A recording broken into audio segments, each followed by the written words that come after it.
Bienvenido al Círculo de Afiliados Nacionales de Camacol, un espacio exclusivo donde las empresas más visionarias del sector encuentran en el gremio un aliado estratégico para crecer, innovar y trascender. Ser afiliado nacional significa estar vinculado con 4 o más regionales de Camacol a través de la presidencia del gremio. Es una categoría especial que no solo abre puertas, también permite tener presencia y voz en el nivel más alto de representación gremial. Aquí, la afiliación va más allá de descuentos o eventos. Es un compromiso real con el futuro de su negocio. Con el Círculo de Afiliados Nacionales, usted accede a información estratégica exclusiva, análisis y acompañamiento de expertos que entienden su empresa y su sector. Cada afiliado cuenta con un consultor estratégico que escucha, entiende sus retos y conecta oportunidades. Juntos construimos soluciones que fortalecen su competitividad y potencian su presencia en el mercado nacional e internacional. Ser parte del Círculo de Afiliados Nacionales de Camacol es acceder a inteligencia de negocios, visibilidad preferencial y un relacionamiento de alto nivel que impulsa la innovación, la gestión eficiente y el desarrollo sostenible. Porque el Círculo no es solo una membresía, es un camino de oportunidades, influencia y crecimiento conjunto. Camacol Nacional. Juntos construimos el futuro. La naturaleza nos enseña que esas grandes construcciones, fundamentales para proteger la vida, comienzan con una elección consciente. Estamos convencidos de que cada proyecto debe ser así y debe estar sostenido con cuidado, con propósito, con respeto por el planeta. Somos el puente donde fabricantes, constructores y diseñadores encuentran los materiales que harán de sus obras un legado sostenible. Si fabricas, aquí te encuentran. Si construyes, aquí eliges mejor. Sostenido, donde nace la construcción sostenible y se resguardan el presente y el futuro de Colombia.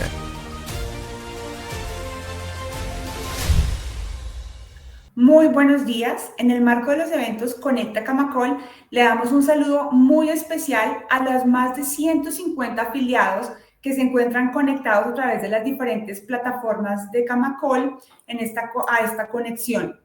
En la mañana de hoy vamos a tratar un tema que ha generado muchas inquietudes, mucha polémica, mucha ambigüedad frente a su aplicación desde la misma expedición de la ley en el año 2021 y ahora pues con la expedición de la reglamentación recientemente expedida por parte del Ministerio de Ambiente, ahorita en el mes de octubre, y es frente a la nueva categoría ambiental, si se puede decir, que se creó en el año 2021 con la ley 2173, estamos hablando de las áreas de vida, que le genera a los diferentes actores, tanto públicos como privados, una serie de obligaciones cuya aplicación, cuya implementación, pese a que la ley fue expedida en el año 2021, todavía genera muchas dudas.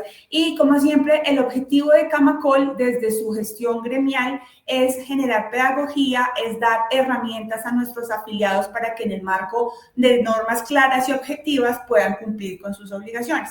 Y decíamos que esta ley 2173, que fue recientemente reglamentada, le genera una serie de obligaciones a los municipios, de un lado, porque les obliga a destinar un porcentaje de su territorio para la siembra con enfoque o con un objetivo de reforestación y de restauración ecológica.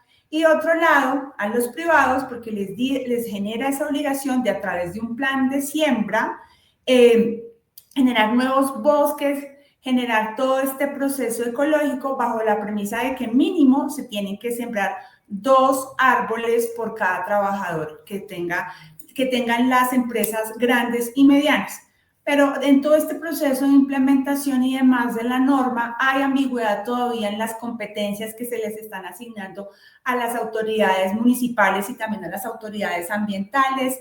Hay ambigüedades en materia de tiempos, hay ambigüedades en materia de procedimientos, hay ambigüedades frente a las alternativas que se pueden generar. En términos generales, hay muchas inquietudes para la aplicación práctica de esta norma y, como les mencionamos, el objetivo de hoy es de acuerdo a lo establecido en la norma y en la medida que ese ámbito de aplicación de la norma y lo que está expresamente señalado en la misma nos lo permite, vamos a dar pedagogía en la materia. Y para estos efectos hemos invitado en la mañana de hoy a la abogada Constanza Atuesta. Constanza es especialista en temas ambientales, cuenta con más de 20 años de experiencia en la construcción, implementación y evaluación de políticas públicas y marcos normativos, legislativos y reglamentarios sobre el medio ambiente, especialmente en materia de conservación de la biodiversidad, áreas protegidas, desarrollo sostenible y cambio climático. Constanza es egresada de la Universidad Autónoma de Bucaramanga, especialista en Derecho Comercial de la misma universidad, magíster en Derecho de los Recursos Naturales de la Universidad Externado de Colombia. Se desempeñó como jefe de la Oficina Jurídica del Ministerio de Ambiente y Desarrollo Sostenibles y también de Parques Nacionales Naturales de Colombia.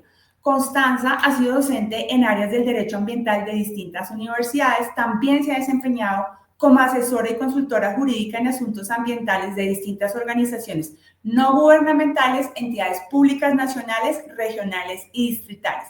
Recientemente se desempeña como consultora y asesora en asuntos jurídico-ambientales y con un muy especial énfasis en el análisis de la agenda legislativa y regulatoria, y es por toda esta experiencia y por todo este enfoque profesional que tiene Constanza que la hemos invitado el día de hoy para que nos explique la figura de las áreas de vida, el alcance de las obligaciones que tienen los municipios, que tienen las autoridades, cómo esto se articula en materia de ordenamiento territorial, cuál es todo el procedimiento, las eventuales sanciones, si es que haya lugar a ellas, en que podría incurrir una empresa por el incumplimiento de la norma y todos los demás aspectos asociados que están generando pues tanta confusión.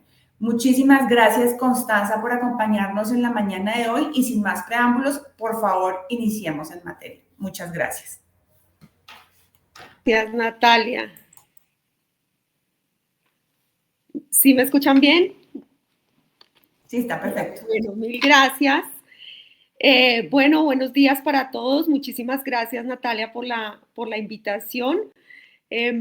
Cuando Natalia me planteaba hacer este espacio para discutir pues con todos ustedes cómo va a ser la implementación de esta nueva obligación, de esta nueva figura, pues le decía a Natalia que me parecería interesantísimo venir al espacio, entre otras, a compartir las inquietudes que tenemos, porque lamentablemente tenemos pocas certezas, tanto frente a lo que dijo la ley como a lo que dijo la reglamentación.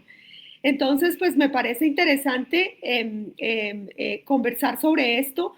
Yo voy a tratar de dar como un contexto general de lo que plantea la ley y de lo que alcanzamos un poco a comprender de la reglamentación que sacó recientemente el Ministerio, pero por supuesto que hay una cantidad de inquietudes, vacíos, dudas, que me parece importante que las dejemos presentes y que de alguna manera desde el gremio podamos establecer como una hoja de ruta para ver cómo se llenan esos vacíos, porque obviamente esos vacíos implican incertidumbre en la implementación y en el cumplimiento de obligaciones, pues incertidumbre que no debería existir, todo lo contrario.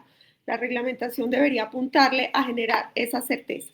Entonces, sin más, pues yo creo que arrancamos con la presentación.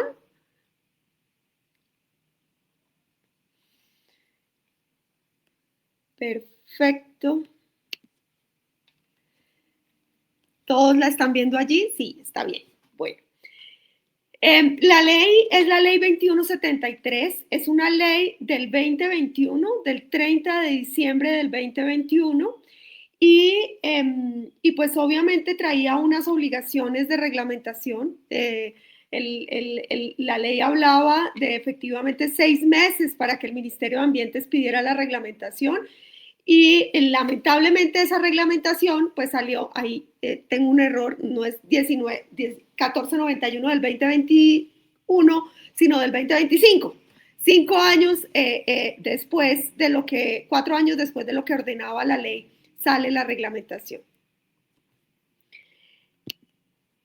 ¿Cuáles son los temas que vamos a abordar en esta jornada? Vamos a tratar de entender lo que son las áreas de vida, la definición que trae, pues los aspectos que plantea la ley y la reglamentación. Un segundo capítulo lo vamos a dedicar a las obligaciones que trae la ley, particularmente para las empresas, y los plazos que plantea la reglamentación para el cumplimiento de todo esto. Un tercer tema grueso van a ser cuáles son los actores claves para la implementación de la ley, con quién tenemos que relacionarnos en este proceso de implementación, cuáles son de alguna manera los roles y las responsabilidades que tiene cada uno de ellos. El cuarto punto es quizás el que tenga más complejidad, que es el del procedimiento. Hay unos lineamientos legales de cómo implementar esto, pero pues obviamente vino la reglamentación que nos trae un procedimiento que es un poco más complejo. Y un quinto capítulo es qué beneficios podemos obtener del cumplimiento de esta obligación, si efectivamente hay una posible coexistencia de esta figura con otras obligaciones ambientales o incluso con beneficios tributarios. Y al final, pues unas reflexiones que queremos dejar sobre lo que nos plantea tanto la ley como la reglamentación. Arranquemos con lo primero, que son las áreas de vida. Allí tenemos que acudir tanto al artículo 3 de la ley 2173 como a el artículo de definiciones que trae la resolución. Nos dicen estas dos disposiciones que es una zona definida y destinada por los municipios para programas de restauración por medio de la siembra de árboles. Esos dos verbos allí son importantes. Definida porque nos muestra que de alguna manera tiene que haber como un proceso de identificación y delimitación, y destinada pues tiene que haber también una manifestación de la voluntad de la administración, y esa destinación allí guarda mucha relación con el proceso de ordenamiento territorial y de reglamentación de los usos del suelo. Entonces, ese es como el primer mensaje que les quiero plantear. Es una zona definida y destinada por los municipios para los programas de restauración a través de la siembra de árboles. Lo que nos dice también la ley es que las áreas de vida comprenderán preferiblemente, y nos empieza efectivamente a listar algunas de las categorías que están planteadas en el artículo 3 de esta ley. Nos habla de los nacimientos de agua, nos habla de las rondas hídricas. Ustedes saben que están reguladas por el decreto 2245 del 2017 y la guía de acotamiento de rondas, que es la resolución 957 del 2018 del Ministerio. Existe de alguna manera cierta familiaridad, si bien el proceso de implementación del acotamiento de rondas es complejo. También nos habla de los humedales, y allí tenemos dos leyes nuevas, que son la 2478 del 2025 y la 2460 del 2025 también, leyes que aún estamos estudiando y tratando efectivamente de comprender su alcance. También nos habla de las áreas del Sistema Nacional de Áreas Protegidas, que es un sistema que está de alguna manera reglamentado por el decreto 2372 del 2010. Vale la pena señalar que estos decretos pues están compilados en el decreto sectorial, que es el 1076. Nos habla también de la Reserva de Biosfera del Archipiélago de San Andrés y Providencia, también como una categoría específica donde deben señalarse áreas de vida, o deberían preferiblemente señalarse áreas de vida. Nos habla de una figura que seguramente no es muy familiar para ustedes, y por eso ahorita voy a profundizar un poquito en ellas, que son las OMEC, o las otras medidas efectivas de conservación basadas en área. Ahorita les voy a contar un poco eso de qué se trata. Y nos habla también de las demás áreas de importancia ambiental. Nos habla, ese es un genérico que utiliza, ¿sí? Las demás áreas de importancia ambiental, y pues allí obviamente podríamos incluir páramos, por ejemplo, bosques secos. Tenemos una discusión aquí en La Sabana de la declaratoria que hizo el artículo 61 de la ley 99 del 93 como una zona de interés ecológico nacional, entonces podemos asimilarla a un área de importancia ambiental. Ahí pues hay un margen todavía muy amplio de lo que podría incorporarse dentro de esa definición y destinación por parte de los municipios de las áreas de vida. Ahorita vamos a profundizar un poco en esto. También está la estructura ecológica principal que está mencionada en el artículo 3. Lo que dice este artículo es que estas áreas que define y destina cada municipio y que debe preferiblemente comprender estas categorías que están allí, deberá estar incluida en un registro que es el Registro Único de Ecosistemas y Áreas Ambientales. Es un registro que está regulado por la Resolución 97 del 2017 expedida por el Ministerio de Ambiente, y ahorita vamos a hablar un poco del alcance de ese registro. Importante señalar que efectivamente la ley también establece que los municipios establecerán las zonas de siembra en procura de potenciar y restaurar zonas de importancia ecológica para el municipio. Señala que si existe viabilidad técnica y social, estas áreas, ¿sí?, podrían hacer parte de la estructura ecológica principal del municipio. Entonces, además de que pueden comprender áreas que están dentro de la estructura ecológica principal, si así no fuere, si estamos hablando de áreas que están por fuera de la estructura ecológica, lo que establece la norma es que podría, de existir esa viabilidad técnica y social, establecerse como parte de la estructura ecológica del municipio. Obviamente entendemos esta disposición dentro de el procedimiento para construir o revisar o actualizar el plan de ordenamiento territorial.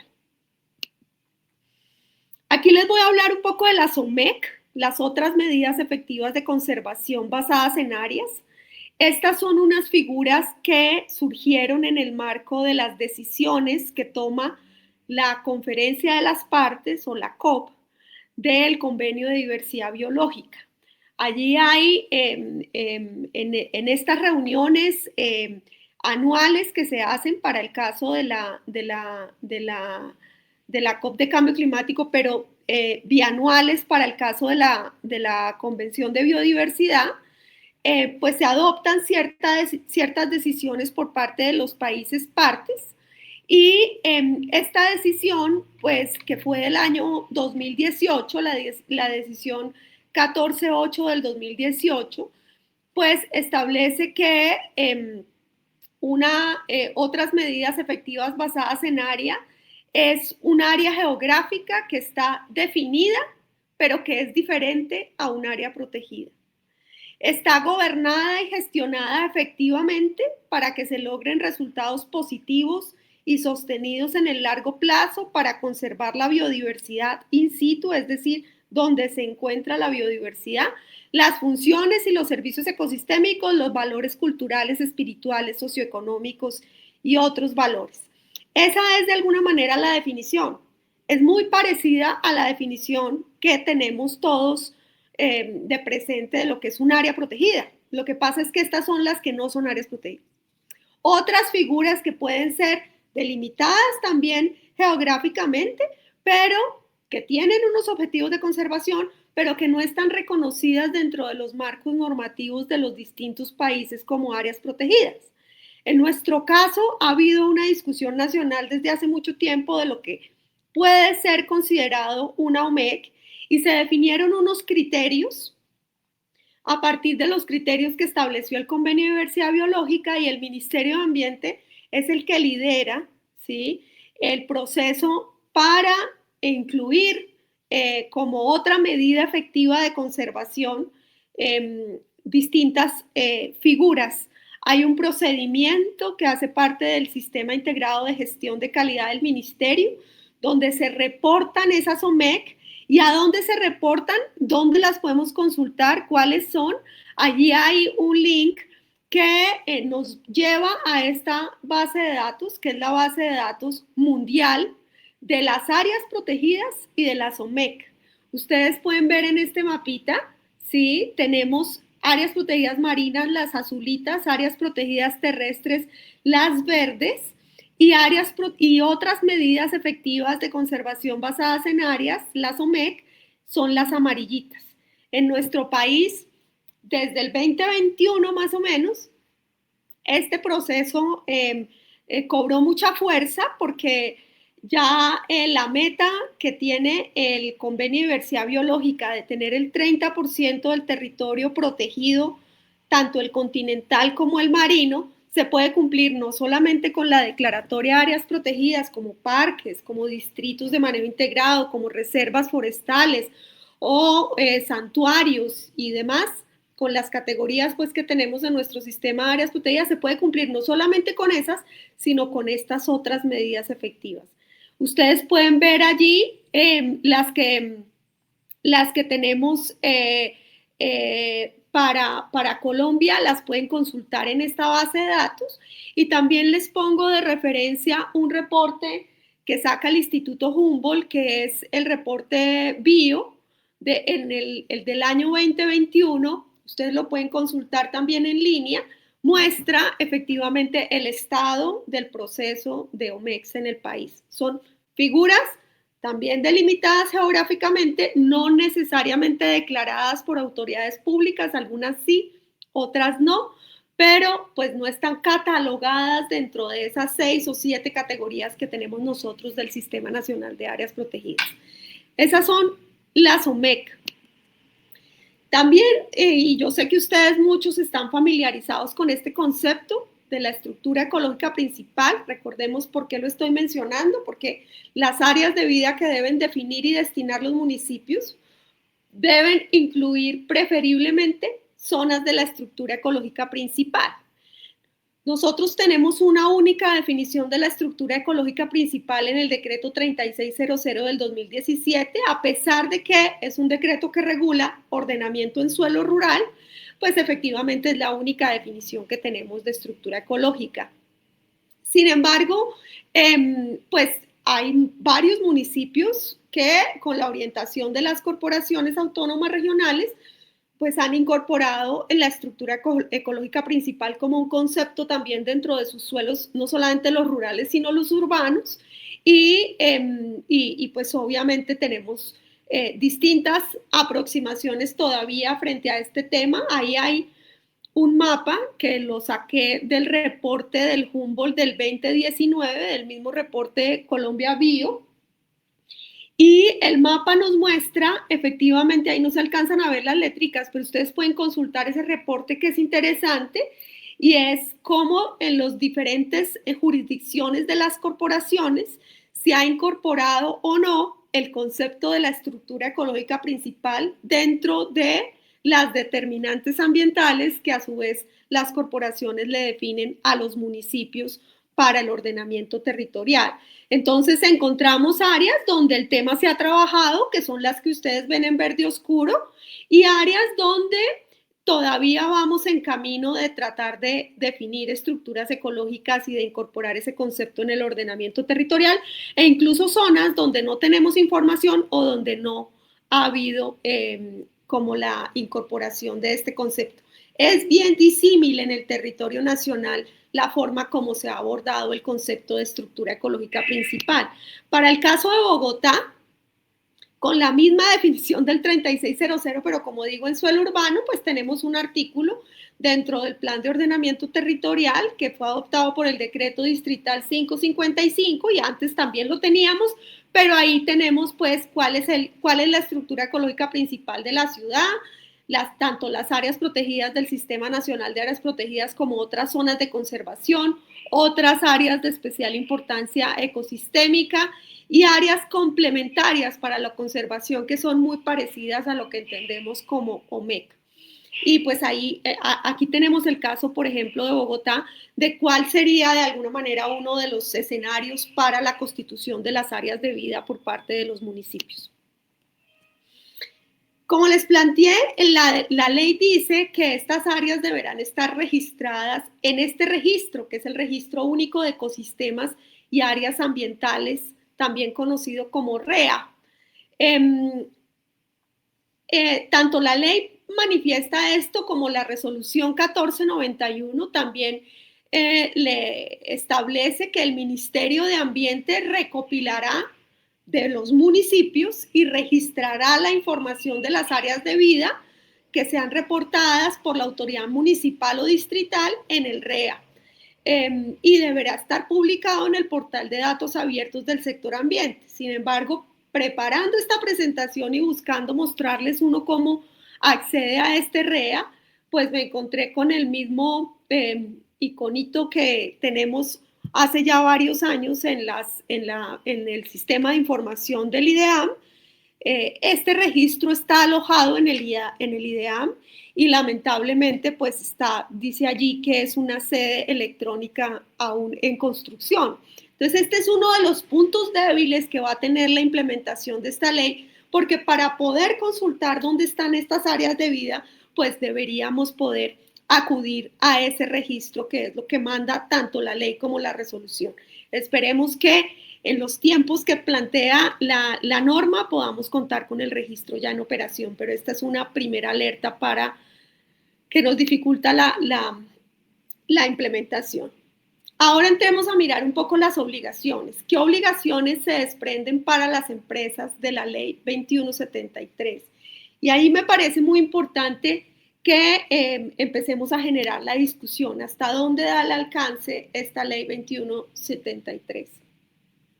Lo primero es que la ley tiene como objeto, dice, y aquí lo voy a leer, ¿sí?, establecer la creación de áreas de vida y creación de bosques en cada uno de los municipios del país con la participación de la población a través de siembra de árboles, con el trabajo conjunto entre empresas y entidades. Pues la redacción de la norma no es la más clara tampoco, pero podríamos decir que efectivamente el objetivo de la ley era crear estas áreas y para ello establece unas obligaciones que están dentro de efectivamente pues todo el articulado. Hay una obligación y ustedes empiezan a mirar, ¿sí? Y me refiero específicamente al artículo 6, por ejemplo, que habla de las responsabilidades. El título es el título 3 de las empresas, el artículo 6 dice responsabilidades de las empresas. Entonces, lo primero que señala es que todas las medianas y grandes empresas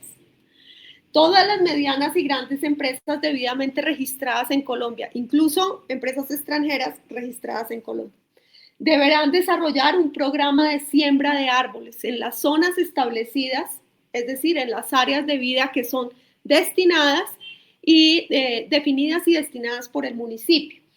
A nivel nacional, dice, el cual se incorporará dentro de las medidas de gestión ambiental empresarial adoptadas. Deberán sembrar mínimo 2 árboles por cada uno de sus empleados. Cuando entramos a mirar, obviamente, qué entendemos por medianas y grandes empresas, aquí sacamos unos datos que reporta el Ministerio de Comercio, Industria y Turismo, ¿sí? Nos habla de más o menos 15.900 medianas empresas y grandes 5.665, pues son muchas empresas, ¿sí?, con la obligación de sembrar 2 árboles anualmente por cada uno de sus empleados. Vamos a necesitar mucho territorio para este proceso de siembra, porque efectivamente, pues si contamos 15.900 empresas y cada una, pues, ¿cuántos empleados tendrá? Pues obviamente el panorama de la obligación, la magnitud de la obligación de estas, pues es enorme. Ahí pues tendríamos que hacer uso de lo que establece el decreto 597 del 2019 que es el que define los rangos para la definición del tamaño empresarial por sector económico, que está compilado en el 1074. Ese de alguna manera sería el horizonte inicial.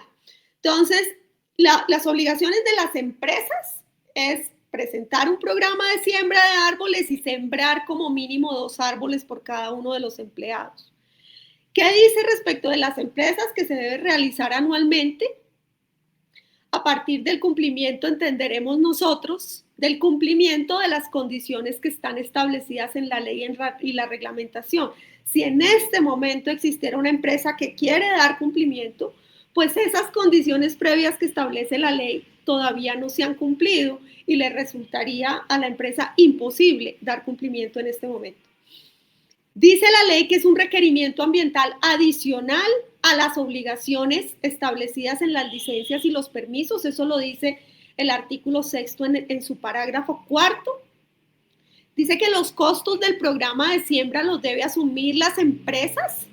Artículo 6, parágrafo 3, que es como digo, el artículo de las responsabilidades de las empresas.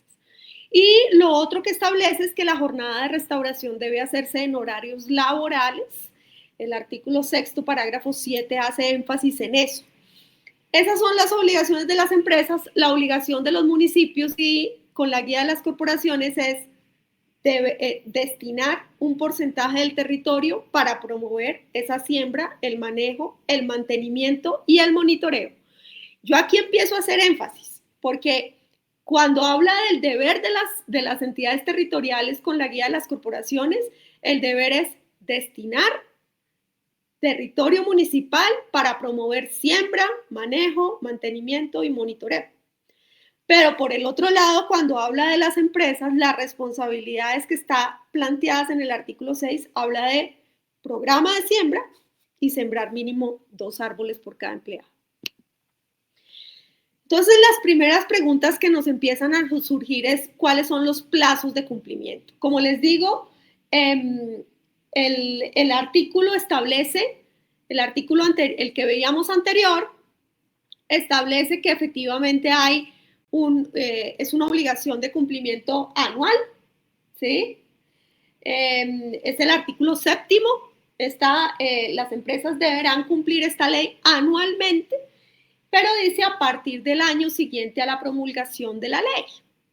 La promulgación de la ley fue el 30 de diciembre del 2021, es decir, digamos que el 30 de diciembre del 2022 empezó a generarse la obligación anual, diríamos 23, 24, 25, pero efectivamente el cumplimiento de esta ley pues tiene unas condiciones, ¿sí?, adicionales. Entonces, la ley planteaba que el ministerio debía reglamentar 6 meses después, no reglamentó, ¿sí? Si el ministerio hubiera reglamentado en el 2022, como le correspondía, pues efectivamente la obligación habría podido empezar a cumplirse desde el 2023. Pero también la pregunta es, ojo, porque el ministerio puede sacar la reglamentación, pero los municipios no haber definido y delimitado sus áreas. Entonces, ¿cómo empezamos a cumplir la obligación si el municipio no ha definido y delimitado las áreas? Pero también establecía la ley que las corporaciones debían establecer unos lineamientos o definir unos lineamientos en relación con las especies, por ejemplo, que se pueden sembrar en determinado territorio, ¿sí? Porque deben ser especies prioritariamente nativas. Entonces, si no tenemos los lineamientos, ¿cómo empezamos a cumplir esa obligación? ¿Sí? Y además, pues tiene que haber una infraestructura también de viveros que nos aseguren ese material. Y la ley dice que la corporación debe verificar eso. Pero también está la obligación que yo tengo de presentar ese plan de siembra. ¿Cómo iba a ser ese plazo? ¿Cómo lo hago? Si no tengo los lineamientos, no tengo el área donde voy a definir todavía la siembra.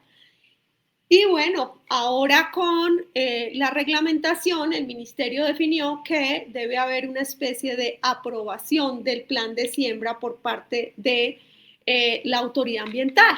Entonces, ¿desde cuándo empiezo yo a contar realmente el cumplimiento del plazo de la obligación para la empresa? ¿Sí? La ley dice que efectivamente a partir del año siguiente a la promulgación. Pero efectivamente la reglamentación vino saliendo 4 años después. Pero además tengo que esperar a que definan y delimiten las áreas. Pero me tienen que dar unos lineamientos para los planes de siembra. Tengo que presentar el plan y tengo que obtener una aprobación del plan. Sin la aprobación del plan, pues no puedo empezar a ejecutar. Entonces, ahí hay una incertidumbre muy grande frente a partir de de qué momento empieza a contárseme el cumplimiento, la obligación, pues el plazo de cumplimiento de mi obligación. Y puede haber distintas interpretaciones dependiendo del funcionario que nos toque. Entonces, el primer planteamiento aquí es que pueda existir, necesitamos que exista por parte de las empresas de alguna manera un acuerdo, ¿sí? y una postura también de,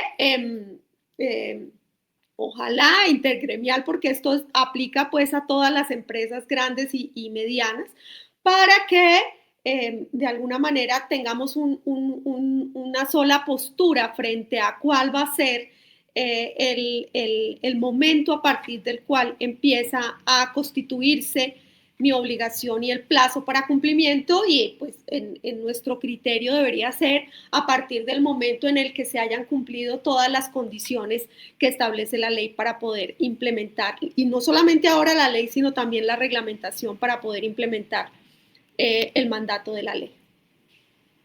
¿Cuáles son los actores claves? Hay muchos actores.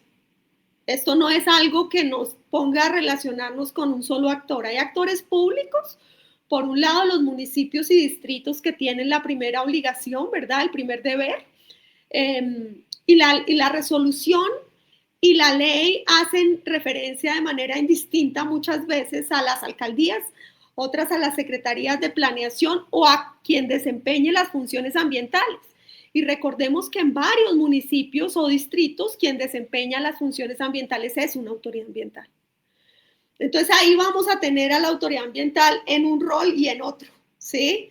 Se nos puede estar confundiendo allí el rol de quién define las áreas de vida, por ejemplo, para esos municipios.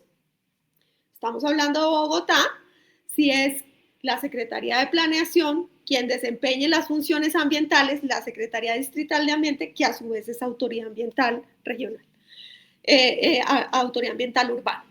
Por el otro lado está el ministerio, las autoridades ambientales regionales y las urbanas y parques nacionales naturales de Colombia, que de alguna manera están reconocidas en la reglamentación como autoridades ambientales.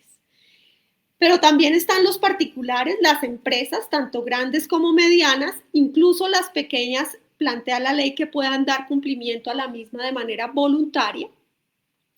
Y también se reconoce aquí un rol a los propietarios privados y la pongo ahí en cursiva, las autoridades públicas indígenas, que son autoridades de carácter especial en sus territorios.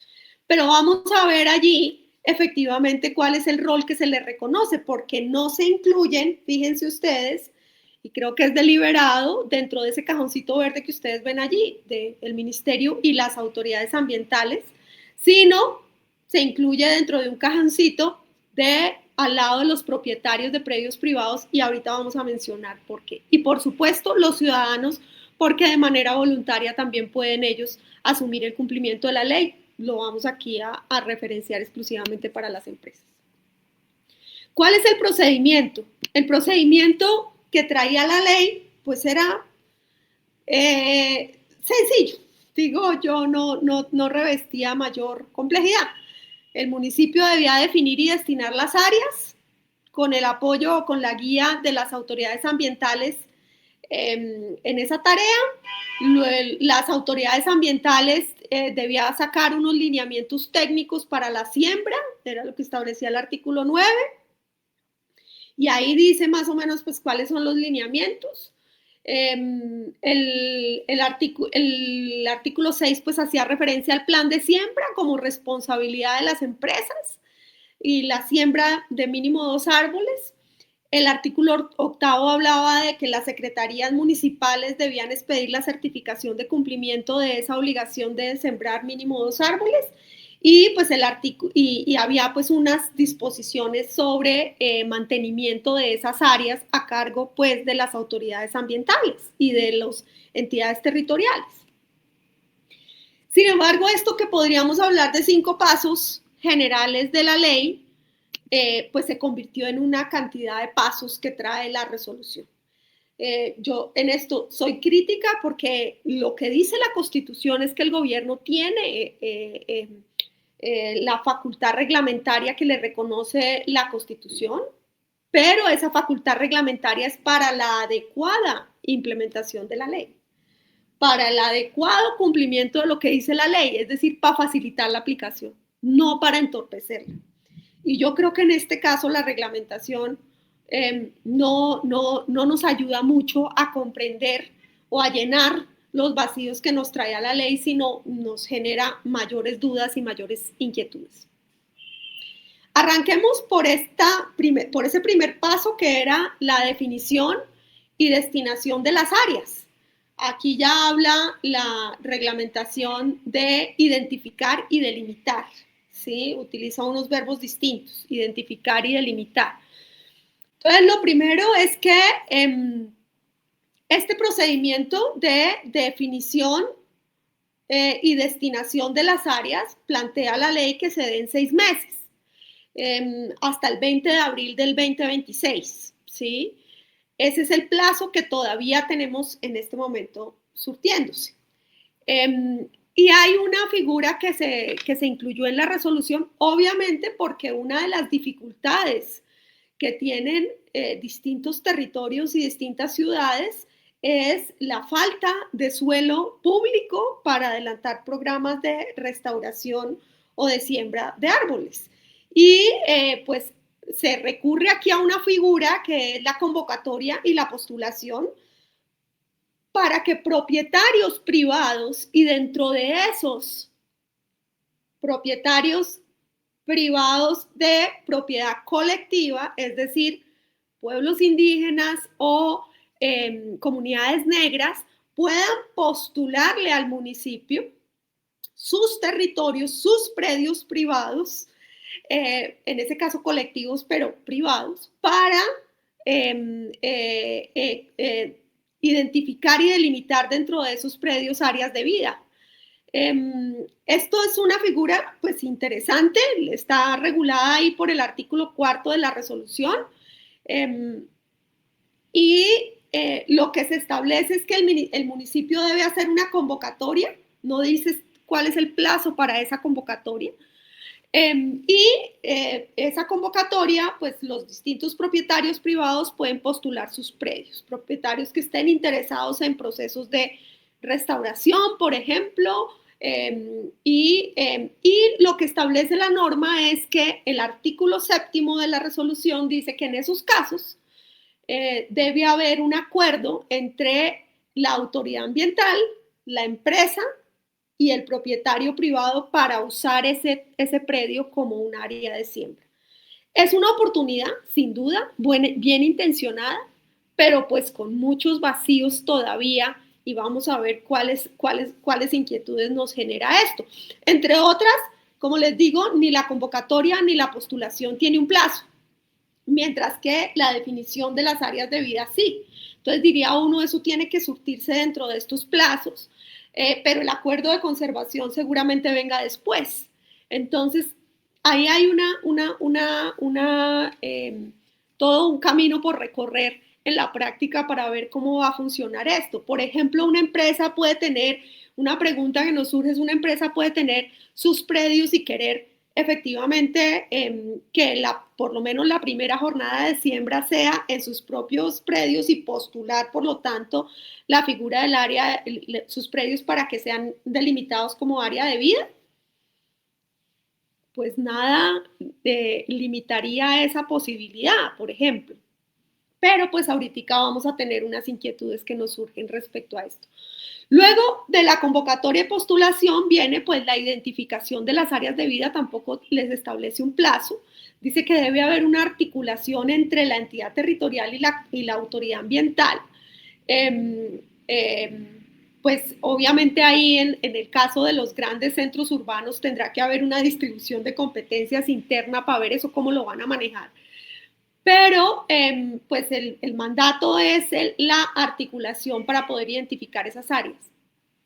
Muy importante, no lo menciona la resolución, pero pues tenemos la ley por encima de ella, ¿no? Y es, obviamente, la regulación de usos del suelo la define el municipio en los planes de ordenamiento territorial. El municipio debería contar y debería revisar su plan de ordenamiento territorial para considerarlo dentro de esta decisión de definir áreas de vida. No hay sea que defina áreas de vida en zonas que tienen otro tipo de usos ya definidos por el POT. Tendría que, de alguna manera, hacer esa armonización, pues porque el alcalde o la secretaría pues no puede modificar el POT, ¿no? Entonces ahí tendría que haber como esa armonía entre las decisiones. Delimitar las áreas de vida hasta el 20 de abril del 2026. Sin embargo, la resolución establece que pueden ser ajustadas, ¿sí? Posteriormente. Cosa que no establecía las propuestas de regulación anteriores, y hubo muchos comentarios sobre eso. Pues es que no puede ser una sola vez, porque entre otras, pues esta es una obligación que no sabemos hasta cuándo vaya a durar, porque la ley tampoco le establece un plazo finito, pareciera que fuera como hasta el infinito. De acuerdo con el artículo 10 de la resolución y 11 de la resolución, una vez el municipio, antes del 20 de abril, delimite esas áreas, debe enviarle las áreas delimitadas al ministerio y publicarla en la página web de cada municipio, ¿sí? Esa obligación de enviar el reporte de las áreas delimitadas es precisamente para que el ministerio pueda consolidar y subir al registro del que hablamos ahorita. Aquí ya empieza una fase que le corresponde a la empresa. Entonces aquí esta fase fue entidad territorial, autoridades ambientales, ministerio. ¿Sí? Aquí están ellos y pues obviamente los propietarios que quieran postular. Aquí ya es una fase que le corresponde a la empresa. Pero hay una pregunta y es ese proceso de consulta. Se supone que el 21 de abril yo ya tengo en el REA las áreas de vida delimitadas por los municipios. Pues muchos sabemos que eso quizás no ocurra y los 1,100 y pico municipios no lo vayan a hacer, pero puede que haya 10 municipios que lo hagan.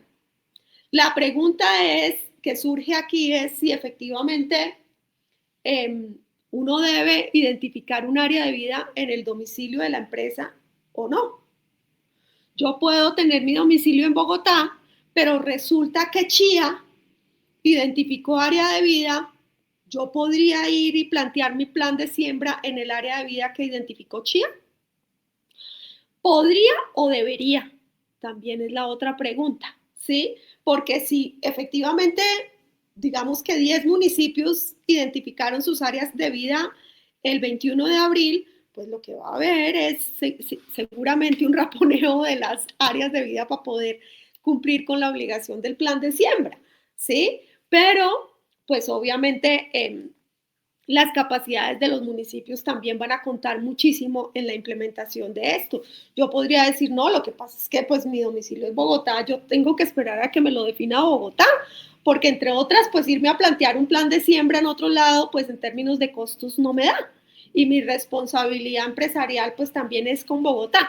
Ahí puede haber también mucha discusión que lamentablemente la reglamentación no tocó. Lo que establece la norma es que la empresa debe consultar y establece que debe consultar la oferta de áreas de vida, lo establece el artículo 11. ¿Y cómo la puede consultar? Pues se supone que debería consultarla en el REA, que es el Registro Nacional donde está consolidada, pero luego debe haber una consulta de disponibilidad en el municipio. Es decir, me aparecieron en el REA áreas de vida en 10 municipios, escogí el municipio de mi domicilio, venga, le pregunto al municipio si esta área de vida todavía está disponible.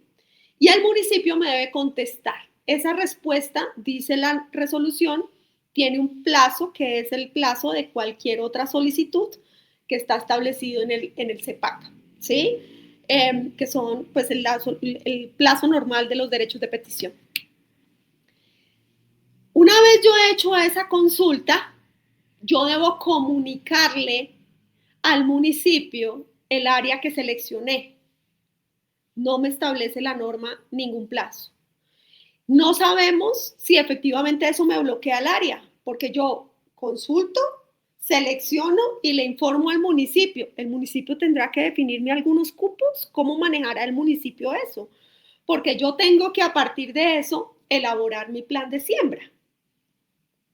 ¿Sí? Allí tendré que hacer el ejercicio de elaborar mi plan de siembra.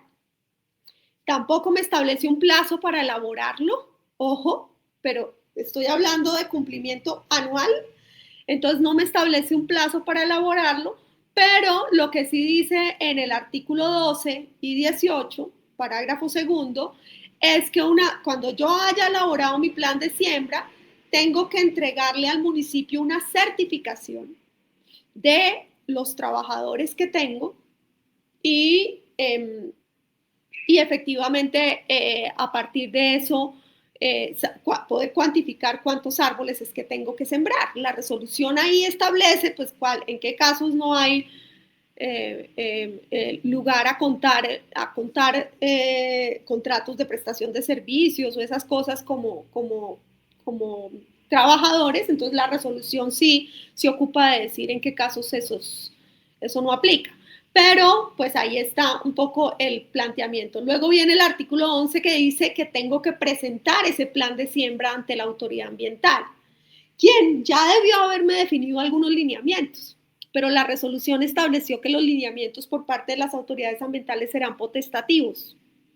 Podrán definir los lineamientos. Entonces, el planteamiento de qué tipo de especies para determinada área de siembra, la caracterización pues de esa área de siembra es una obligación que se le está trasladando a la empresa, ¿sí? Y efectivamente puede, ¿por qué? Pues porque si no, no le van a aprobar su plan de siembra, ¿sí? Entonces ahí empieza un poco a superarse la obligación que establecía la ley para estos efectos, y ahí puede haber complicaciones en la implementación también. Se inventaron algo que es la aprobación. Dice que el plan de siembra se debe presentar ante la autoridad ambiental. Fíjese que el área la define el municipio, ¿sí? Yo le comunico al municipio que seleccioné esa área. Hago mi plan de siembra, pero el plan de siembra no me lo evalúa el municipio, sino la autoridad ambiental, a menos que sea la urbana. Pero es la autoridad ambiental, es decir, no es el municipio. Y en ese caso, el artículo 11, pues el artículo 11, denme un segundito, yo verifico acá. El artículo, sí, 11.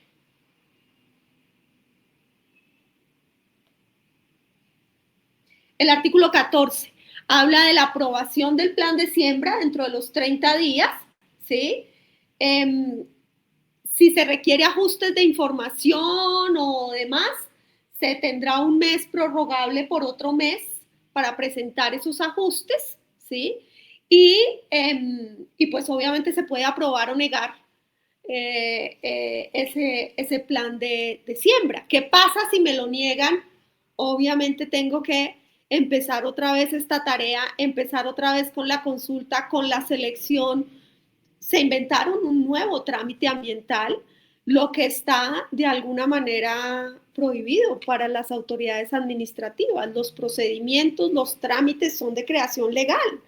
Y pues obviamente no podríamos sostener tanto así como que la ley definió una posibilidad de crear semejante procedimiento como el que estamos viendo aquí.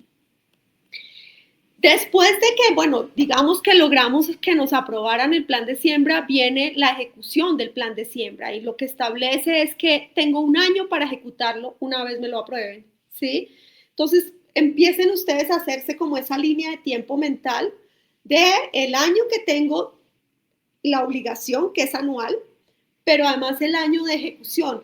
Puede que se me empiecen a superponer tiempos, ¿sí? Entonces, puedo estar ejecutando el plan de siembra, digamos 2026, lo puedo estar ejecutando en el 2027, pero entonces ya tener la obligación 2027 y tener que surtir el trámite para la obligación 2027, esos tiempos la empresa tiene que revisarlos muy bien para tratar de definir con mucha claridad su cronograma, pues con la claridad que nos permite la incertidumbre que tenemos en esta reglamentación.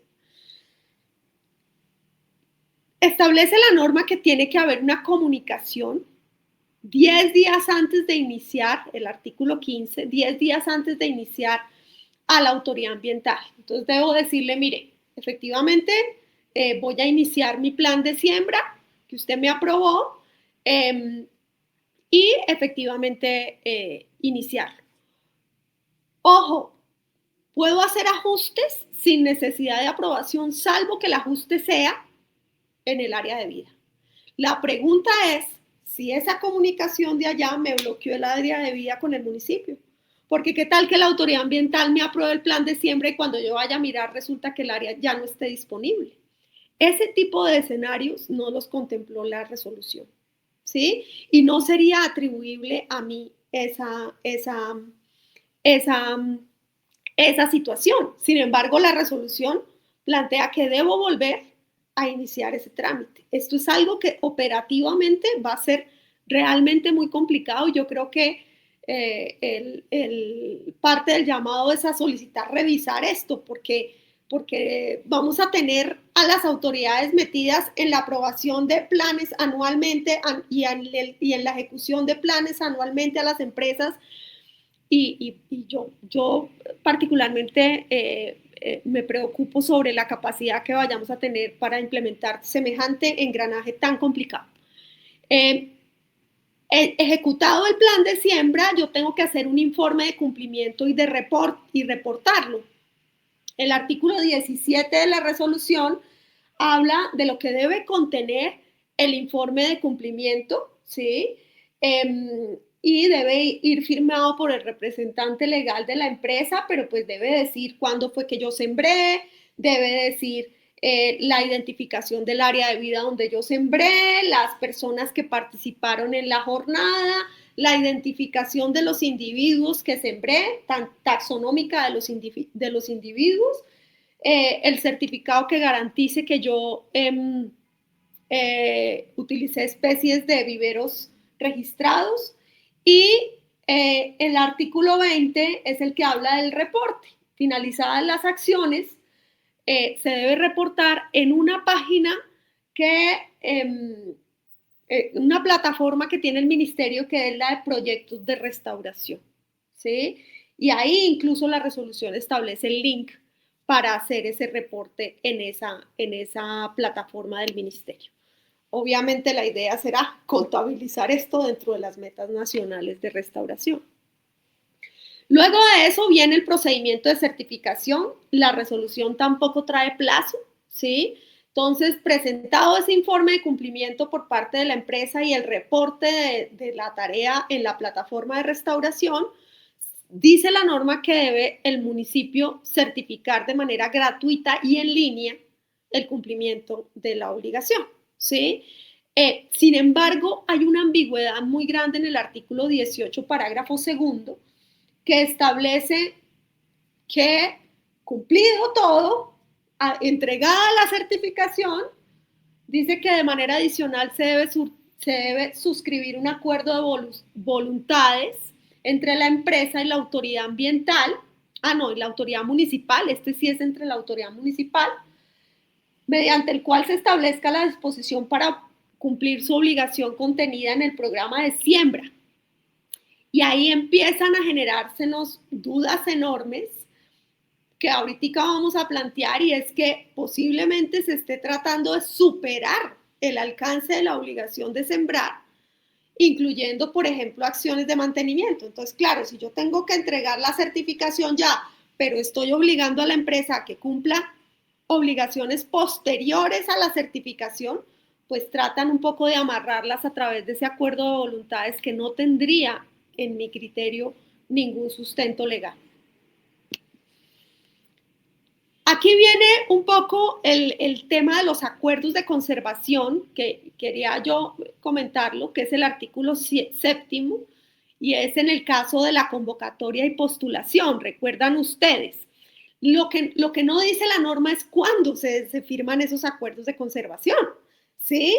El acuerdo de conservación debe hacer parte del plan de siembra, por ejemplo, o el acuerdo de conservación se hace para seleccionar el área de vida. todo eso es un vacío que trae la norma. Lo que dice la norma es que el acuerdo es entre los propietarios privados de los predios, sean privados o colectivos, individuales o colectivos, perdón, que postularon los predios y se imagina uno que fueron aceptados sus predios, las empresas y las autoridades ambientales. Dice que el objeto del acuerdo son los modos, mecanismos y medios para el desarrollo de las actividades. Fíjense, mantenimiento, monitoreo y seguimiento de las acciones a implementar. El plazo no está reglamentado, como les mencioné, y lo que dice es que en el caso de que se trate de predios colectivos, pues los lineamientos, planes están dados es por no por la autoridad ambiental, sino por los planes de vida, los planes de desarrollo, de no desarrollo, y deben ser coordinados por la autoridad ambiental. ¿Qué debe contener el plan de siembra que yo presenté, que tengo que presentar y tengo que ejecutar? Y aquí es donde empieza un poco a ampliarse el alcance de la obligación. El artículo 13 de la resolución dice que debe identificar el área de vida, debo plantear los objetivos y el alcance de mi programa, y ahí hay que tener mucho cuidado, ¿sí? La obligación determinada en la ley es la siembra de 2 árboles por cada empleado, ¿sí? De acuerdo a los lineamientos que defina la corporación, atendiendo a consideraciones ambientales y ecológicas del territorio. Plantea la resolución una figura que son las alternativas de cumplimiento después del segundo año. Entonces, por ejemplo, mantenimiento, aislamiento. Entonces aquí surge otra pregunta. Yo puedo sembrar mi primer año, pero en el segundo año plantear como alternativa de cumplimiento el mantenimiento de eso que sembré. Esa es una de las posibilidades. ¿Y cómo se va a hacer esa equivalencia entre sembrar 2 árboles y mantener lo ya sembrado? Tiene que ver con el acuerdo de conservación del que hablamos ahorita, ¿sí? El acuerdo de voluntades, perdón, una vez me piden la certificación. Dice que el plan de siembra puede ejecutarse individualmente o en asocio con otras empresas, y plantea efectivamente en el artículo 26 de la resolución, ¿sí?, que la Secretaría de Planeación o la que tenga funciones ambientales establecerá jornadas de mantenimiento atendiendo a los periodos de lluvia, y esas jornadas deben incluirse en el calendario establecido por los municipios y en los cronogramas de actividades de los programas de siembra. Pero pues yo estoy presentando mi plan de siembra de este año, ¿sí? Y pues todavía la autoridad no ha definido las jornadas de siembra del año entrante. Entonces, ¿cómo cumplo yo mi obligación? Hay unas cosas que realmente resultan imposibles de ejecutar con el nivel pues con la forma como está redactada la reglamentación en este momento. Bueno, nos hace referencia al tipo de especies nativas, a los requerimientos de especies nativas, ¿sí? Y demás. Voy a tratar de ir un poquito más rápido. El certificado siembra de vida empresarial, que es el que se tiene que expedir una vez yo ejecuté mi plan de siembra, lo debe expedir la autoridad municipal, ¿sí? La secretaría que corresponda. Por eso debe haber una distribución interna de funciones en los municipios, y debe contener el nombre de la persona jurídica, la fecha de la jornada, la identificación del área de vida donde se sembró y el número de individuos que sembró. La expedición no debe generar un costo adicional y debe hacerse virtual, de acuerdo con lo que está establecido en la ley. ¿Quién asume los costos de la implementación de la ley? ¿Sí? Lo primero es que efectivamente la resolución dice que la ley y la resolución dice que cada empresa debe asumir los costos del programa de siembra. La pregunta es, ¿hasta dónde va a llegar con el programa de siembra? Si el programa de siembra es la siembra de los 2 árboles y el mantenimiento va a ser posterior como una alternativa de cumplimiento, o efectivamente se va a incluir el tema del mantenimiento por 2 años que establece la resolución. Autoridades ambientales. Dice que para lo que dice la ley es que para garantizar el éxito de las áreas de vida, las autoridades ambientales deben destinar un porcentaje de su presupuesto para manejo, mantenimiento y monitoreo de las áreas sembradas. ¿Sí? Y dice que con el apoyo de organizaciones comunitarias y sin ánimo de lucro, sociales y ambientales.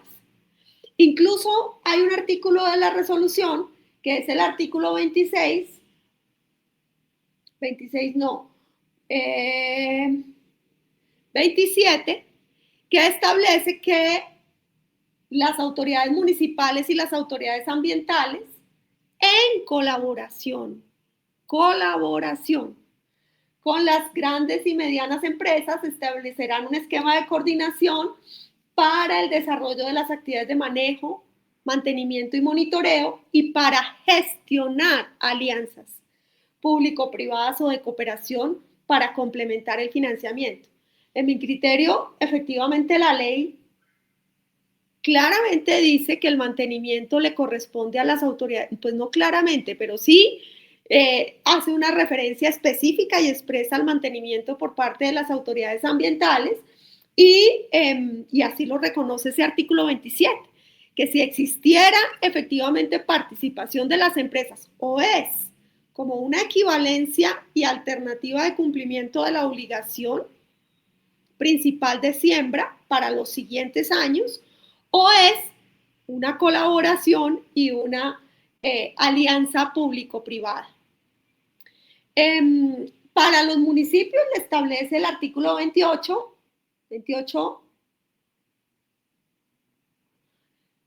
que debe generar iniciativas de participación y gobernanza forestal donde se incentive el manejo, la conservación y el monitoreo de las áreas de vida, es decir, alianzas, iniciativas de participación y gobernanza para poder conseguir los recursos para mantener estas áreas.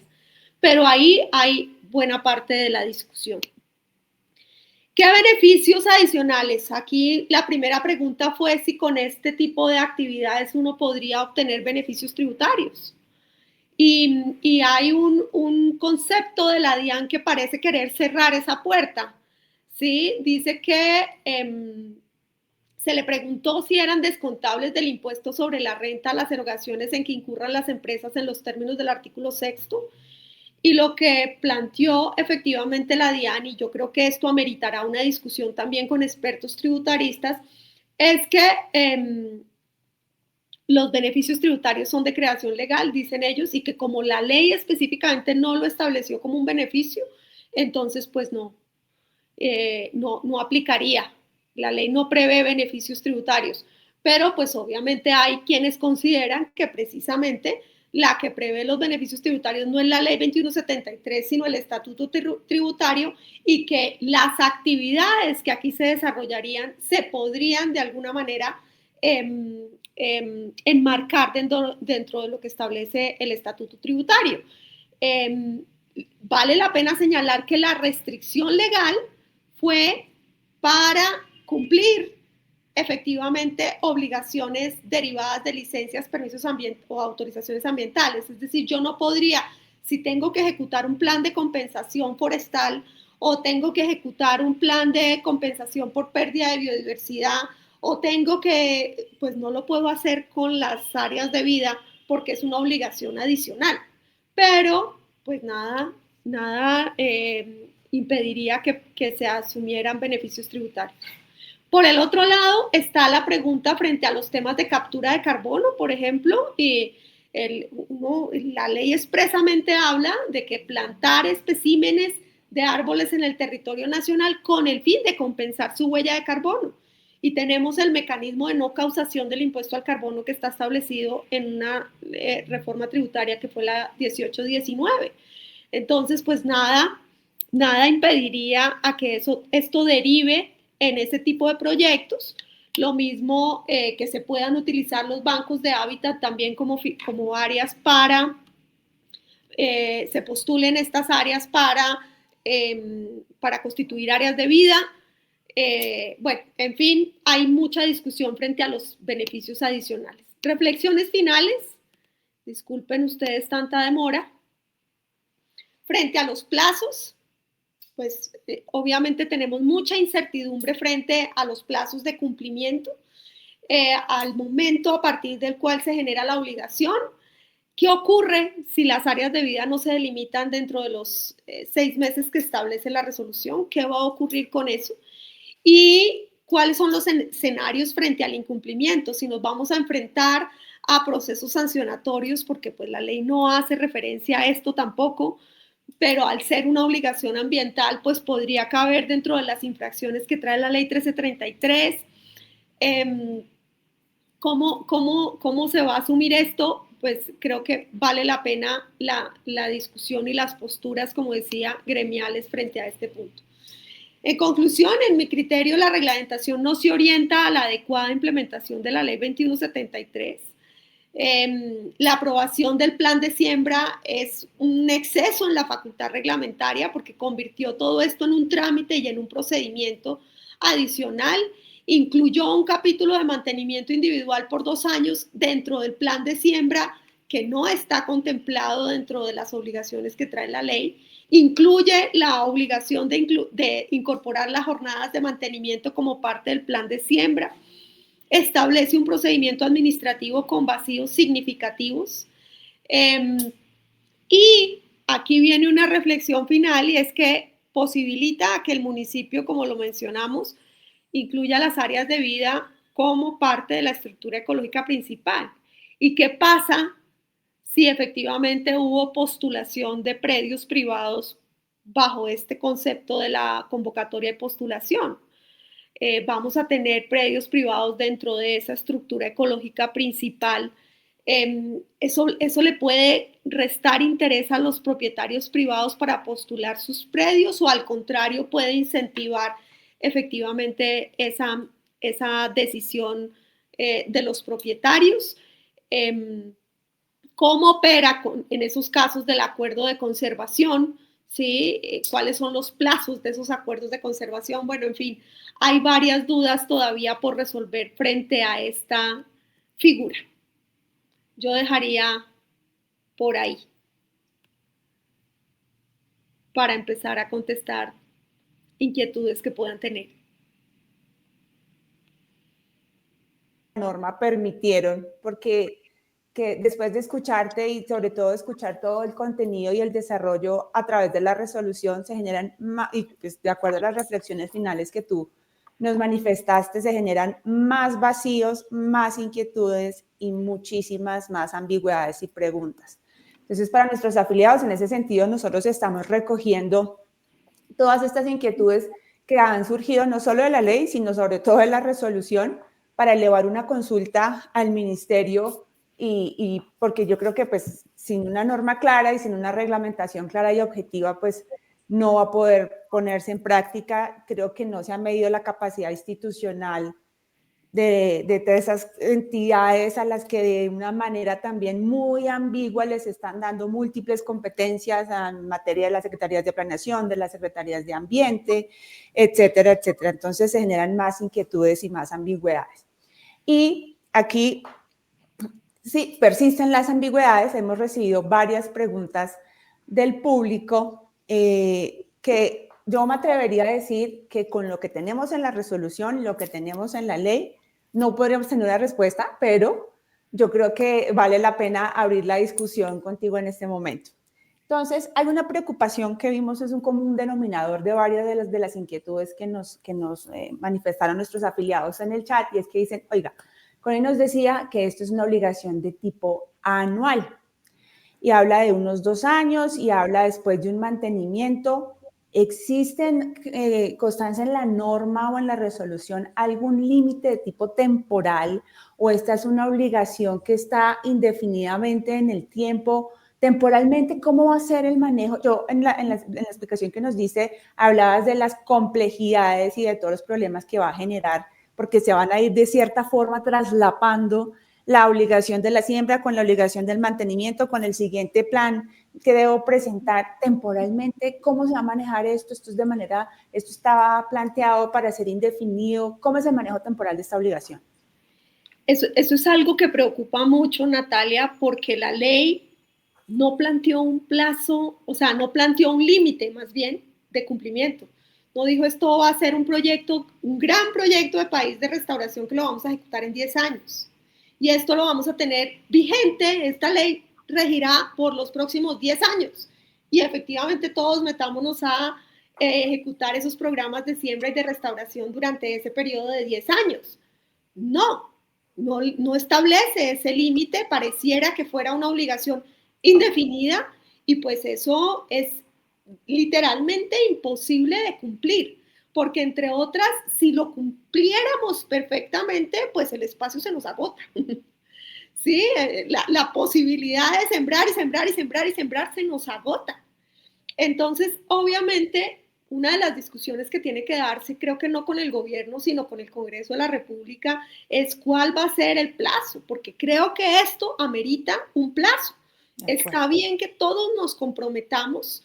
Es más, llegamos un poquito tarde a esto, porque en el marco del Convenio de Diversidad Biológica, la década anterior, es decir, del 2010 al 2020, fue la década de la restauración. Seguramente por eso se discutió esta ley en el 2019, porque íbamos recolgados en el cumplimiento de las metas de restauración que teníamos. Ya estamos en un horizonte en el que no es suficiente preservar lo que nos queda, sino que tenemos que entrar a restaurar lo que hemos deteriorado. Pero eso tiene que tener de alguna manera también un inicio y un fin, porque pues esto no puede ser indefinido, ¿sí? Sobre todo porque no hay la capacidad, no hay el espacio y creo que hay que ponerle un tiempo a eso. De alguna manera el mantenimiento se convierte en una alternativa frente a esa incertidumbre que nos va a generar el tema de si estamos sembrando y sembrando o al contrario, sembramos y nos dedicamos a mantener esto que sembramos, porque muchas veces los costos de mantenimiento son mucho mayores que los costos de la misma siembra. Entonces, pues obviamente el mantenimiento se puede convertir en una alternativa a eso, pero debería ser claro que es una alternativa. Pero la resolución pareciera dar a entender que no es solo una alternativa, sino que también es otra obligación cuando lo pone como parte de los requisitos del plan de siembra, ¿sí? Entonces es ambigua, ¿no? En un lado lo plantea como alternativa de cumplimiento, pero en otro lado lo pone como obligación principal dentro del plan de siembra, pero en otro lado dice que se pueden hacer alianzas y en colaboración para garantizar lo del mantenimiento. Ahí hay mucha ambigüedad y creo que eso amerita claridad. De acuerdo. Ahora, después del tema del límite temporal, también surgen muchas inquietudes respecto del límite territorial, si se puede decir. Tú también nos mencionabas arrancando la exposición, cuando la empresa tiene domicilio acá, pero tiene el proyecto, ¿cierto?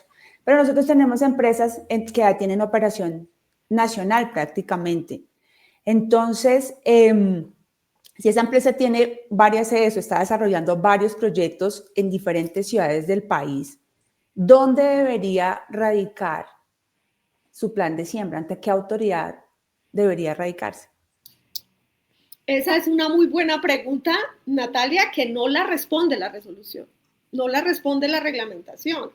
Lo que dice la ley es que el cumplimiento de la ley es a nivel nacional. Y la resolución no limitó el cumplimiento, como digo, al domicilio de la empresa. ¿Sí? Y al contrario, pues obviamente queda abierto a la posibilidad de efectivamente generar el cumplimiento en cualquier parte del territorio nacional.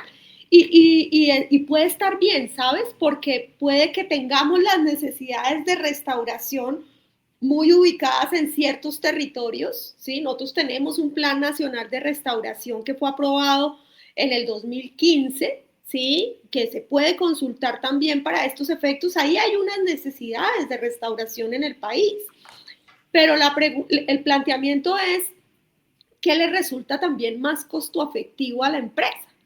Porque ¿cómo va a partir la empresa? O sea, si ya el trámite es complejo, ¿cómo va a partir la empresa el cumplimiento de la obligación en 3, 4 jurisdicciones de autoridades ambientales, 10, 15 jurisdicciones municipales? Pues eso puede resultarle absolutamente complejo a la empresa y puede desincentivar precisamente que las empresas lleguen a donde tenemos las necesidades de restauración, fíjate.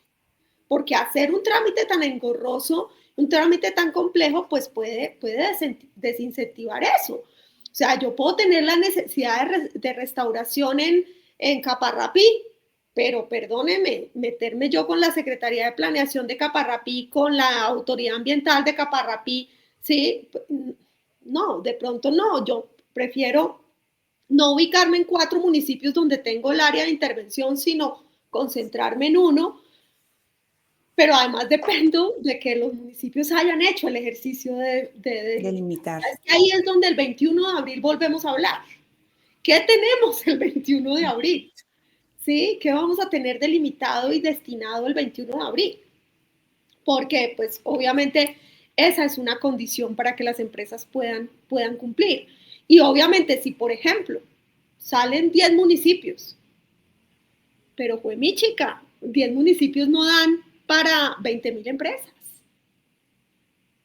Entonces tampoco me pueden decir que es que ya el municipio tal tiene área de vida, entonces usted ya debería tener su plan de siembra. ¿Con qué capacidad? Efectivamente, ¿no? Eso, hay muchos condicionantes. Entonces la discusión para el cumplimiento va a ser enorme. De acuerdo. Hay otra inquietud que está muy relacionada, digamos, en medio de toda esta ambigüedad que tiene la resolución y la ley, si hay algo que tiene claro, o que más que tiene claro es que señala expresamente, es que es independiente de las demás obligaciones de tipo ambiental y demás. Pero nos hacen una pregunta y dice, mire, yo tengo un predio en donde estoy haciendo un ejercicio de compensación ambiental, que lo vengo desarrollando, todavía tengo capacidad para seguir con el tema de la siembra. Yo podría, a través de este predio que yo ya tengo, cumplir esta obligación cuando lleguemos a dilucidar todas estas inquietudes y a tener la reglamentación clara. Yo podría satisfacer el cumplimiento de la obligación a través de ese predio propio. Lo que tengo es que demostrar que es adicional. O sea, yo tengo que llevar muy bien mis cuentas. Como tiene que haber identificación por individuo, lo mismo ocurrirá en el plan de compensación que tiene, ¿sí? La empresa. Allá seguramente también le exigirán la identificación por individuo. Entonces, si yo allá tengo que sembrar 20 y acá tengo que sembrar 10, pues yo puedo demostrar que estos 10 que estoy sembrando aquí son adicionales.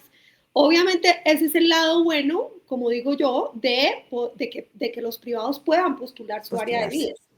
Obviamente los privados tienen que tener en consideración que magnífico un ejercicio de restauración en sus predios, además pueden asegurar el mantenimiento con mucho más sentido de pertenencia y todo lo demás, pero pues obviamente la pregunta es, ¿son las decisiones posteriores que sobre ordenamiento territorial puedan tomarse en ese predio? Incorporación de la estructura ecológica principal en una eventual modificación de un POT. No dice que deberán ser, dice que podrán ser incorporados, pero pues obviamente esa discusión se dará en el proceso de ordenamiento territorial. De acuerdo, y con todas las implicaciones de tipo jurídico sobre los efectos que se tendrían en suelos privados al ser declarados dentro de esa estructura lo que ecológica pasa es que como buena parte de mi vida fue acompañar procesos de constitución de reservas naturales de la sociedad civil, a uno le parece increíble, pero en el país hay propietarios privados, ¿sí?, que deciden autónomamente destinar sus predios a la conservación, ¿sí? Y tenemos, es el mayor número, los que ingresen al RUNAP, que es el Registro Único Nacional de Áreas Protegidas, podrán consultar allá la cantidad es el mayor número de áreas protegidas que nosotros tenemos son las privadas, que se constituyen en predios privados, ¿sí? Son en este momento deben ser más de 1,600 áreas protegidas regaditas en todo el país. Lo que pasa es que son chiquitas, pero están regadas por todo el país. Y yo creo que la compatibilidad, por ejemplo, de esas figuras con estas, hay propietarios privados que les ha interesado destinar su predio y que además les interesaría que a través de esta alternativa puedan financiar la restauración que no necesariamente financian directamente, ¿sí? Que les sale muy costosa. Pues esa también es una oportunidad, pero la claridad frente a cómo eso luego se regula en el ordenamiento territorial es importante tenerlo. bastante complejo.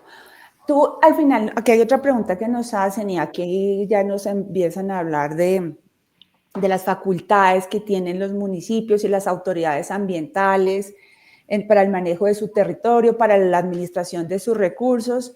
Y esta pregunta muy ligada a algo que tú hablabas al final y es el tema de los incentivos. Entonces nos hablaste de una interpretación que podría darse lugar a la aplicación de unos incentivos tributarios del orden nacional, etcétera, etcétera.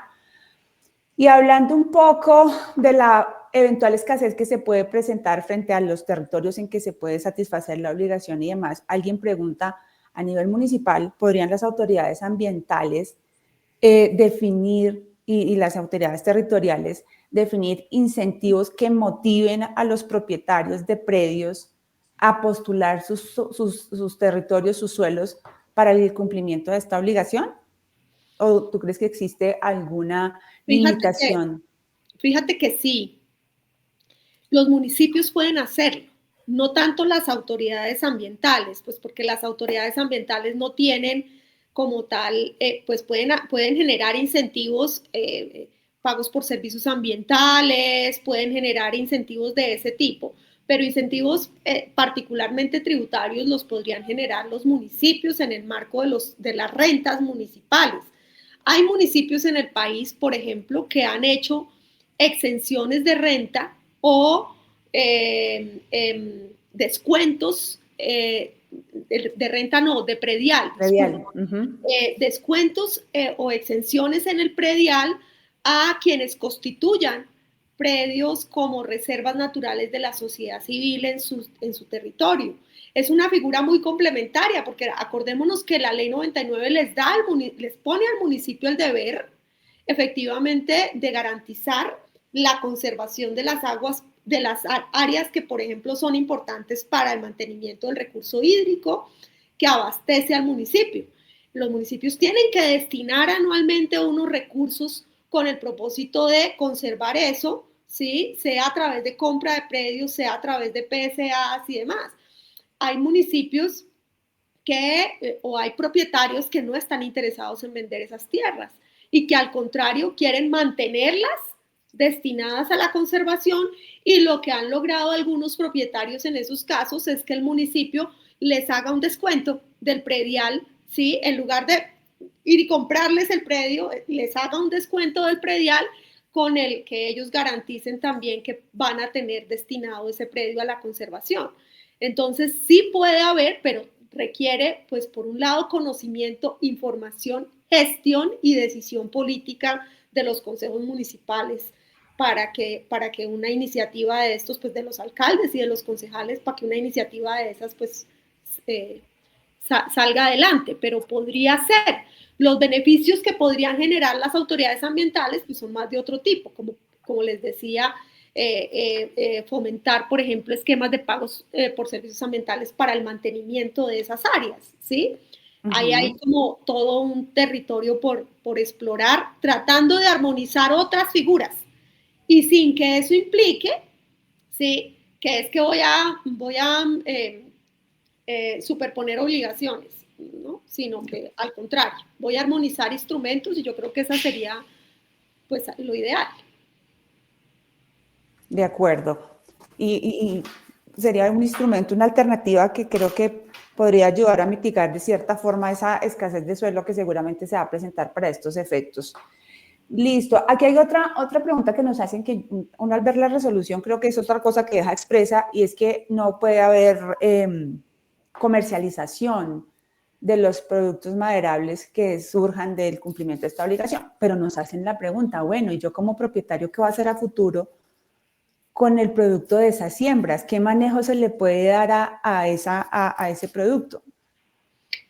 Ahí hay un planteamiento, y es que pues obvio, ¿no? Si el llamado es a sembrar especies nativas, que va a ser todo un reto, porque las especies nativas no es lo mismo sembrar efectivamente una especie nativa que una especie pues que se comercializa mucho más y que tiene como un manejo distinto, porque obviamente las especies nativas, a mí me lo explicaban, yo obviamente soy abogada, de esto no sé, no soy forestal, pero los biólogos y los forestales me explicaban que una de las limitaciones, por ejemplo, para que nosotros tengamos en el arbolado urbano prioritariamente nativas, es que necesitan unas condiciones en el entorno que son mucho más exigentes que las que necesitan otro tipo de especies, ¿sí? Los árboles no son árboles per se, sino que tienen unas relaciones sistémicas con las otras especies que hay a su alrededor. Hay agregaciones de especies que funcionan y que se ayudan entre sí. Entonces no es como tan fácil el tema de la siembra de nativas. Eso ya es un reto. Entonces, obviamente no las voy a sembrar para después aprovecharlas, o sea, a través de una tala, ¿no? Puedo aprovechar otros frutos que me den esos árboles. Entonces, resinas, semillas, fibras, hay una cantidad de productos que se pueden extraer, pero efectivamente la resolución plantea una limitación frente a eso. Estoy aquí tratando de ubicarla para leerla bien, porque plantea una limitación frente a eso. Esperen un segundo.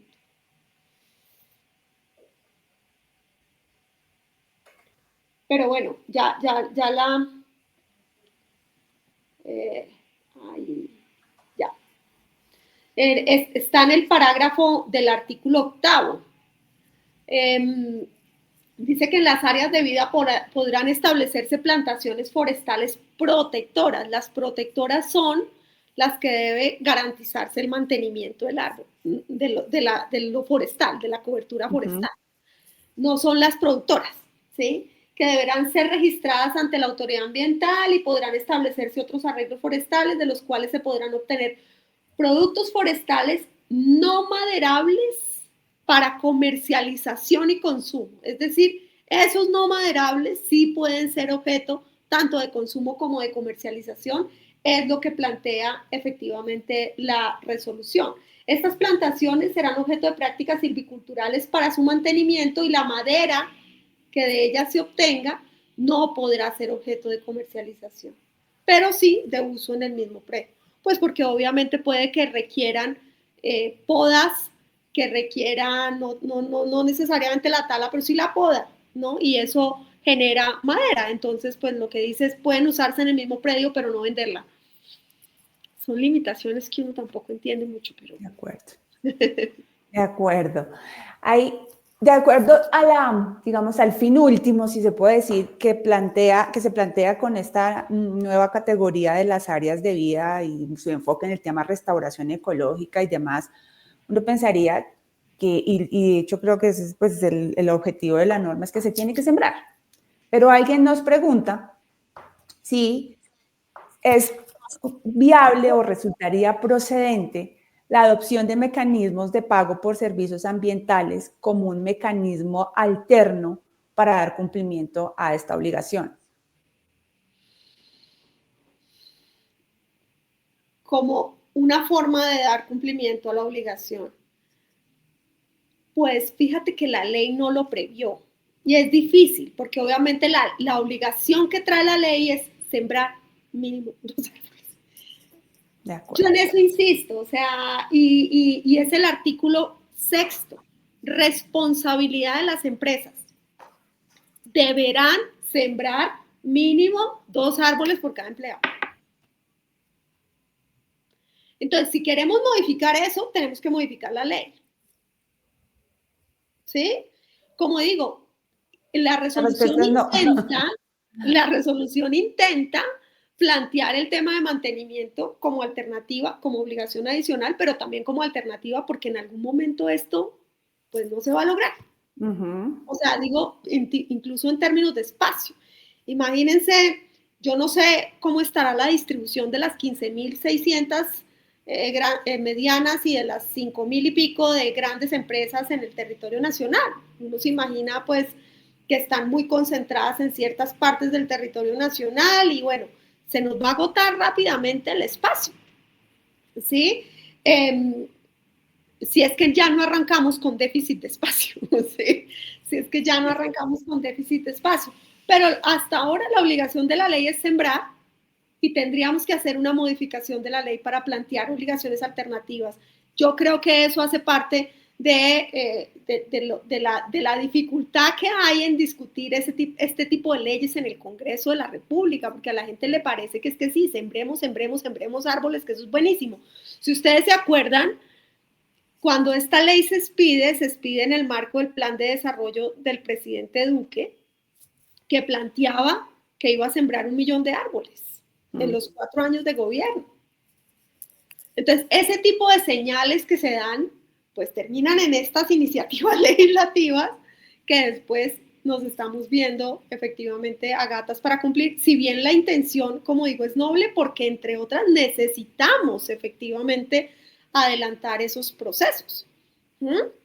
Pero pues uno no puede ni sembrar en cualquier lugar, ni sembrar de cualquier manera, ni sembrar cualquier especie, ¿sí?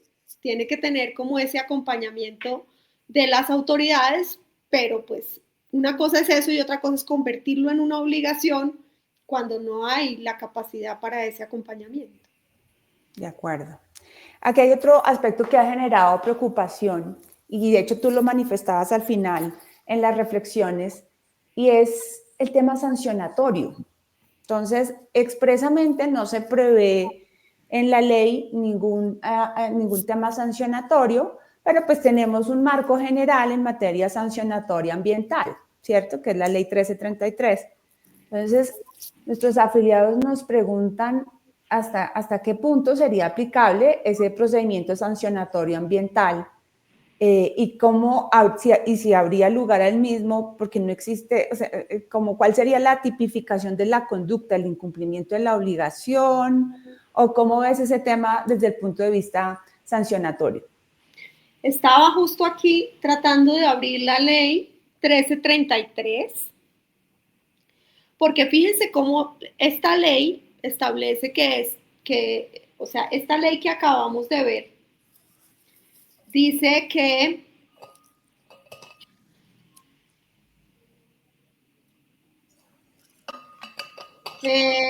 todos los programas de restauración que trata el presente proyecto de ley serán iniciativas diferentes a los requisitos ambientales dispuestos por las actividades comerciales de las empresas que requieran licencia o trámite ambiental.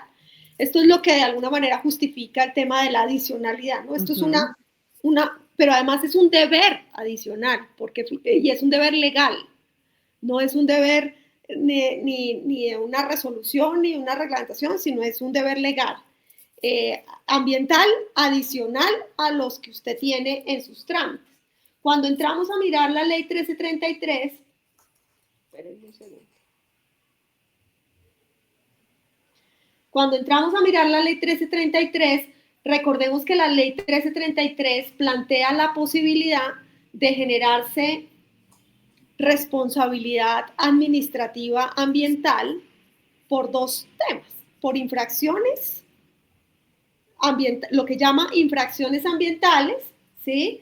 Y se entiende por infracción ambiental toda acción o omisión que constituya una violación de la ley, ¿sí? Las normas ambientales vigentes y los actos administrativos con contenido ambiental expedidos por las autoridades ambientales.